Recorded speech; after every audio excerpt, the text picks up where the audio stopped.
Puasa sampai batal, kaget namanya jadi pemilik mobil kecelakaan tol Cikampek, sampai didatangi polisi. Setiawan Budidarma, 62, mengaku terkejut hingga membatalkan puasanya usai didatangi sekitar 5 orang polisi buntut kecelakaan beruntun di tol Jakarta Cikampek Kem58, Karawang, Jawa Barat pada Senin tanggal 8 April tahun 2024 pagi pukul 7.30 waktu Indonesia Barat. Kecelakaan itu melibatkan bus Primajasa Nopol B7655 TGD.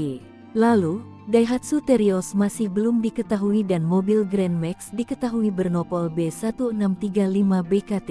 Diketahui, mobil Grand Max itu menggunakan identitas KTP dan alamat Setiawan Budidarma. Meskipun namanya sedikit berbeda, yakni tertulis Yanti Setiawan Budidarma. Iyalah, kaget mbah. Coba mbah begitu, pingsan kali mbah.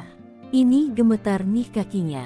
Perut saya agak mual, kata Setiawan dari laporan video jurnalis Kompas.com, Michaela Winda, Senin. Sang anak yang turut mendampingi, menyebut bahwa Setiawan sempat menangis dan harus membatalkan puasanya. Ini kerongkongan kering banget, ini perut kram, kaki gemetaran, ujar Setiawan. Menurut Setiawan, dia baru pulang membeli beras saat ketua RT mengantar sekitar 5 orang polisi mendatangi rumahnya. Lebih lanjut Setiawan mengungkapkan, dirinya dicecar sejumlah pertanyaan dan diperlihatkan soal identitasnya sebagai pemilik Grand Max yang alami kecelakaan di tol Cikampek tersebut. Dalam identitas kepemilikan mobil tersebut tidak ada fotonya. Tetapi, Setiawan mengatakan, foto KTP yang diperlihatkan memang benar adalah fotonya. Oleh karena itu, dia menduga identitasnya dicatut sebagai pemilik Grand Max tersebut. Itu dia, ada pemalsuan KTP saya, mungkin ada hubungannya sama orang kelurahan takutnya gitu, kata Setiawan. Namun,